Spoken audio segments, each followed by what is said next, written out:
नमस्कार दोस्तों, मैं आलोक शुक्ला अपनी YouTube चैनल पर आपका स्वागत करता हूं। आज से हम एक नई वीडियो श्रृंखला का शुभारंभ कर रहे हैं।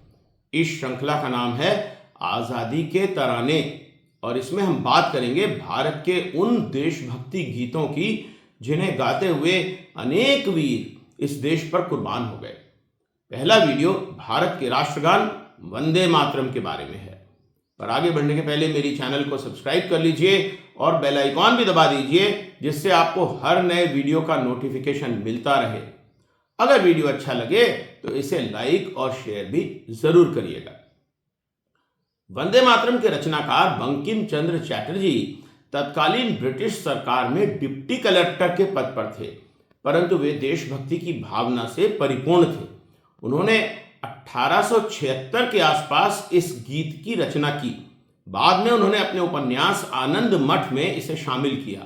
गीत के पहले 2 पद संस्कृत में हैं, बाद के पद मिली जुली संस्कृत एवं बांग्ला भाषा में हैं। बाद वाले इन सभी पदों में मातृभूमि की दुर्गा के रूप में स्तुति की गई है। यह उपन्यास अंग्रेजी शासन और जमींदारों के विरुद्ध हुए सन्यासी विद्रोह पर आधारित था। उपन्यास में यह गीत भवानंद नाम का सन्यासी गाता है। कहा जाता है कि यह गीत उन्होंने सियालदह से नौहाटी आते वक्त ट्रेन में लिखा था।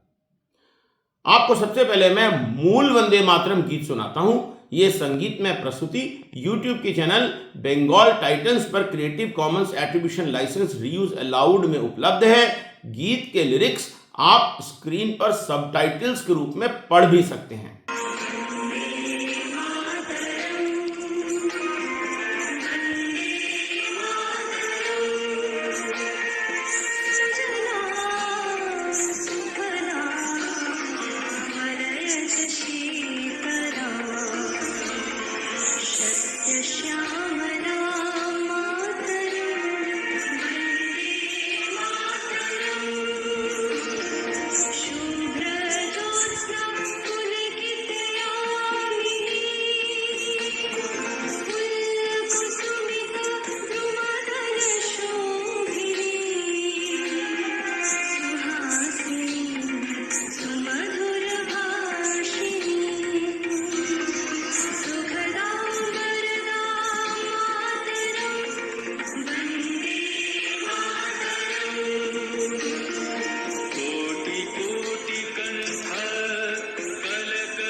आनंद मठ उपन्यास और उसके साथ ही वंदे मातरम गीत का प्रथम अंग्रेजी अनुवाद नरेश चंद्र सेनगुप्ता ने दी एबी ऑफ ब्लिस के नाम से किया था।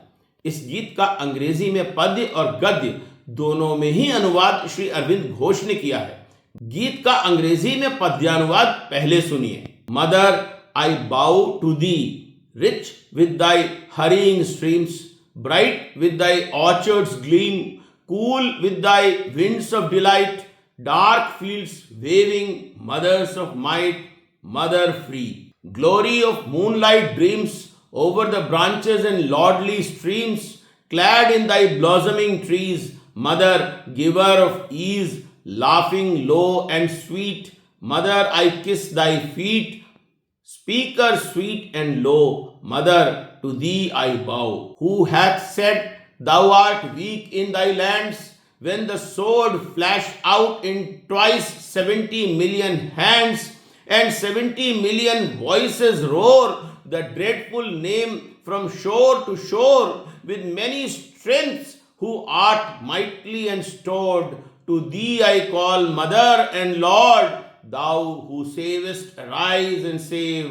To her I cry, whoever her foemen drave back from plain and sea, and shook herself free. Thou art wisdom, thou art law, thou our heart, our soul, our breath, thou the love divine, the awe in our hearts that conquers death, thine the strength that nerves the arm, thine the beauty, thine the charm, every image made divine in our temples is but thine. Thou art Durga, lady and queen, with her hands that strike and her swords of sheen. Thou art Lakshmi, lotus throned, and the muse 100-toned, pure and perfect without peer. Mother, lend thine ear, rich with thy hurrying streams, bright with thy orchards gleam, dark of you, O candid fair, in the soul with jeweled hair, and thy glorious smile divine, loveliest of all earthly lands, showering wealth from well-stored hands. Mother, mother mine, mother sweet, I bow to thee, mother great and free. Shri Aurobindo ने अपने इस पद्यानुवाद के संबंध में स्वयं ये लिखा है कि बांग्ला भाषा की मूल मिठास का पद्य के रूप में किसी अन्य भाषा में अनुवाद कठिन है, इसीलिए वे इस गीत का गद्य के रूप में अनुवाद भी कर रहे हैं। उन्होंने लिखा है, it is difficult to translate the national anthem of Bengal into verse in another language owing to its unique union of sweetness, simple directness, and high poetic force. All attempts in this direction have been failures. In order, therefore, to bring the reader unacquainted with Bengali nearer to the exact force of the original, I give the translation in prose, line by line. स्वतंत्रता आंदोलन के दौरान ये गीत बहुत लोकप्रिय हो गया था। सन 1896 में भारतीय राष्ट्रीय कांग्रेस के कलकत्ता अधिवेशन में गुरुदेव रविंद्रनाथ टैगोर ने यह गीत गाया था। वर्ष 1907 में भारत में सर्वप्रथम ग्रामोफोन बनाने वाले हेमेंद्र मोहन बोस ने गुरुदेव रविंद्र की आवाज में इस गीत को फोनोग्राफ सिलेंडर पर रिकॉर्ड किया था। उनकी आवाज में यह गीत अभी तक उपलब्ध है, आप भी सुनिए।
सन 1901 में कलकत्ता अधिवेशन में श्री चरणदास ने और सन 1905 के बनारस अधिवेशन में यह गीत सरला देवी चौधरानी ने पुनः गाया।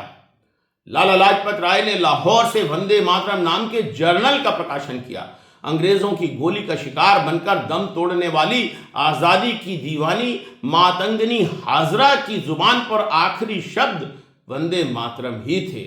सन 1905 में हीरालाल सेन ने बंगाल के विभाजन के विरुद्ध एवं स्वदेशी आंदोलन के समर्थन में भारत की पहली राजनीतिक डॉक्यूमेंट्री फिल्म बनाई थी, जिसका अंत वंदे मातरम के नारे के साथ ही हुआ था। सन 1907 में मैडम भीखाजी कामा ने जर्मनी के स्टुटगार्ट में जो तिरंगा झंडा फहराया था, उसके मध्य में वंदे मातरम ही लिखा हुआ था। अमर शहीद राम प्रसाद बिस्मिल ने आर्य प्रिंटिंग प्रेस लाहौर तथा भारतीय प्रेस देहरादून से सन 1929 में क्रांति गीतांजलि नाम की पुस्तक प्रकाशित की थी, जिसमें उन्होंने मातृ वंदना के नाम से इस गीत के 2 पद दिए थे। साथ ही उन्होंने इस गीत के संबंध में वंदे मातरम शीर्षक से एक गजल भी लिखी थी। बंग भंग का विरोध करने के लिए 7 अगस्त 1905 को जुटी भीड़ के बीच किसी ने वंदे मातरम कहा और सहस्रों कंठों ने संवेद स्वर में इसे दोहराया तो पूरा आसमान वंदे मातरम के घोष से गूंज उठा। अरविंद घोष ने इस अवसर का बड़ा रोमांचक चित्र खींचा है।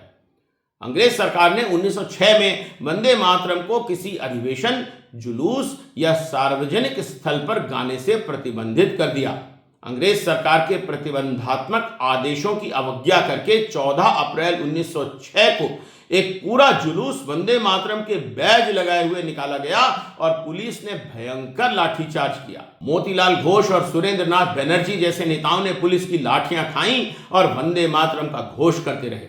अगले दिन अधिवेशन फिर वंदे मातरम गीत से ही शुरू हुआ। श्री अरविंद ने भी कलकत्ता से वंदे मातरम के नाम से एक अंग्रेजी दैनिक निकाला।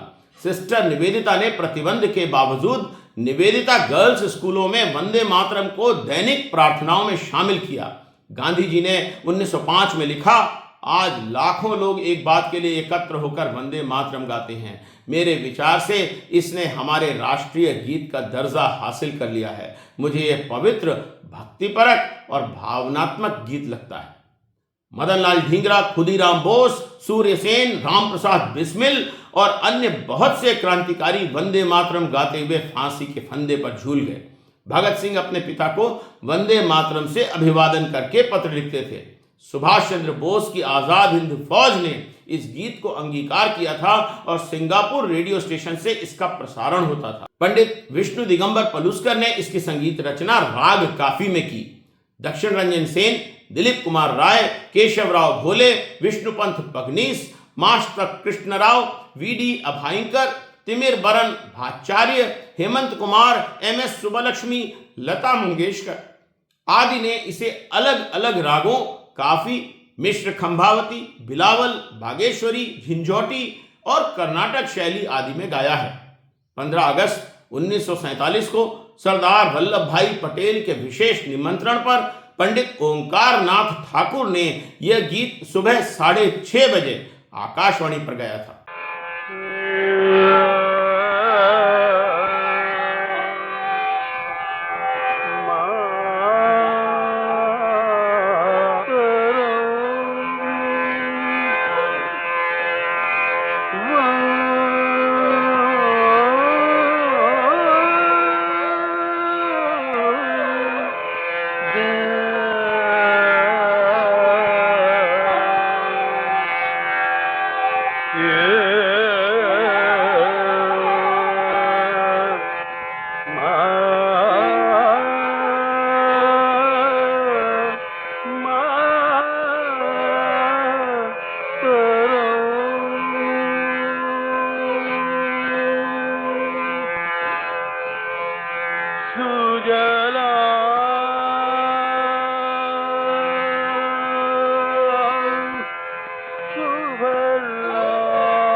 मास्टर कृष्ण राव ने पुणे में 50,000 लोगों से इस गीत को गवाया।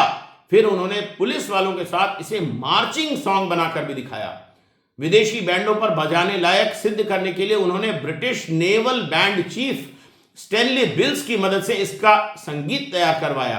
बीबीसी द्वारा 2002 में कराए गए एक सर्वेक्षण के अनुसार वंदे मातरम विश्व का दूसरा सर्वाधिक लोकप्रिय गीत है। आइए अब वंदे मातरम की राष्ट्रगीत के रूप में स्वीकृति कैसे हुई उसकी बात करते हैं।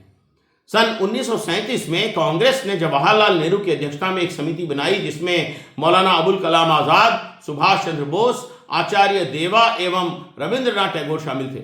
इस समिति ने कहा कि गीत के शुरुआती 2 पद तो मातृभूमि की प्रशंसा में कहे गए हैं, लेकिन बाद के पदों में हिंदू देवी देवताओं का जिक्र है, इसलिए इस गीत के शुरुआती 2 पदों को ही राष्ट्रगीत के रूप में मान्य किया जाए।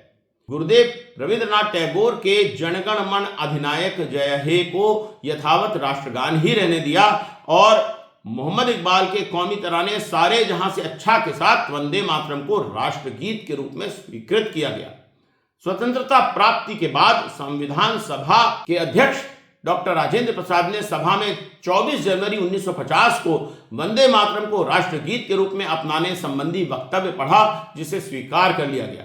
इस संबंध में संविधान परिषद की कार्यवाही विवरण के 12 खंड में दिनांक 24/1/1950 के कार्यवाही विवरण में छपा है। संविधान सभा के अध्यक्ष डॉक्टर राजेंद्र प्रसाद का संविधान सभा को दिया गया वक्तव्य है, शब्दों व संगीत की वो रचना जिसे जन गण मन से संबोधित किया जाता है, शब्दों में ऐसे परिवर्तनों के साथ जिन्हें अवसर आने पर सरकार अधिकृत करे, भारत का राष्ट्रगान है।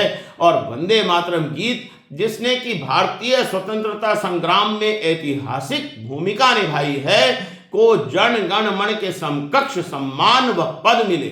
मैं आशा करता हूं कि यह सदस्यों को संतुष्ट करेगा। वैसे तो बहुत से महान कलाकारों ने वंदे मातरम को अलग अलग तरीकों से गाया है, पर हाल के वर्षों में AR रहमान का गाया हुआ मां तुझे सलाम बहुत ही लोकप्रिय हुआ है। समय समय पर वंदे मातरम का विरोध भी हुआ है। कांग्रेस के 1923 अधिवेशन में वंदे मातरम के विरोध के स्वर उठे। यहां तक कहा गया कि न केवल इस गीत का संदर्भ मुस्लिम विरोधी है, बल्कि पूरा उपन्यास ही मुस्लिम विरोधी है। अखिल भारतीय मुस्लिम लीग के 30 दिसंबर 1908 के अधिवेशन में सैयद अली इमाम ने वंदे मातरम को एक सांप्रदायिक आह्वान बताया। 1923 में काकीनाडा कांग्रेस अधिवेशन में तत्कालीन कांग्रेस अध्यक्ष मौलाना अहमद अली ने शास्त्रीय संगीत के महान गायक पंडित विष्णु दिगंबर पलुस्कर को वंदे मातरम गाने के बीच में टोका, लेकिन पंडित पलुस्कर पूरा गाना गाकर ही रुके। सच्चाई यह है कि इस देश में असंख्य अल्पसंख्यक वंदे मातरम के प्रति श्रद्धा रखते हैं। खिलाफत आंदोलन के अधिवेशनों की शुरुआत में भी वंदे मातरम ही गाया जाता था और अहमद अली, शौकत अली, जफर अली जैसे वरिष्ठ मुस्लिम नेता इसके सम्मान में उठकर खड़े होते थे। बंगाल के विभाजन के समय हिंदू और मुसलमान दोनों ही इसे गाते थे। AG नूरानी ने जनवरी 1999 में फ्रंटलाइन पत्रिका में वंदे मातरम गीत को मुस्लिम विरोधी बताते हुए एवं यह गीत मुस्लिमों द्वारा गाया जाना अनिवार्य करने का विरोध करते हुए एक लेख लिखा था। इस लेख में उन्होंने आनंदमठ उपन्यास को भी मुस्लिम विरोधी बताया था तथा यह कहा था कि उपन्यास हिंदुओं द्वारा मुस्लिम सत्ता के विरुद्ध विद्रोह की कहानी है, न कि अंग्रेजी सत्ता के विरोध की। जुलाई 2017 में मद्रास उच्च न्यायालय ने आदेश दिया कि तमिलनाडु के सभी शैक्षणिक संस्थाओं में सप्ताह में कम से कम 2 दिन वंदे मातरम अनिवार्य रूप से गाया जाए। मद्रास उच्च न्यायालय के इस आदेश के बाद महाराष्ट्र विधानसभा में भाजपा विधायक श्री राज पुरोहित ने महाराष्ट्र की शिक्षण संस्थाओं में भी वंदे मातरम गाना अनिवार्य करने की मांग की, जिसका अनेक मुस्लिम नेताओं ने कड़ा विरोध किया। बहुत से हिंदू नेताओं ने कहना शुरू कर दिया कि जो भारत में रहना चाहते हैं उन्हें वंदे मातरम कहना ही होगा और जो ऐसा नहीं करना चाहते वे पाकिस्तान चले जाएं। यहां हमें याद रखना चाहिए कि बहुत से मुस्लिम नेताओं ने वंदे मातरम का समर्थन किया है।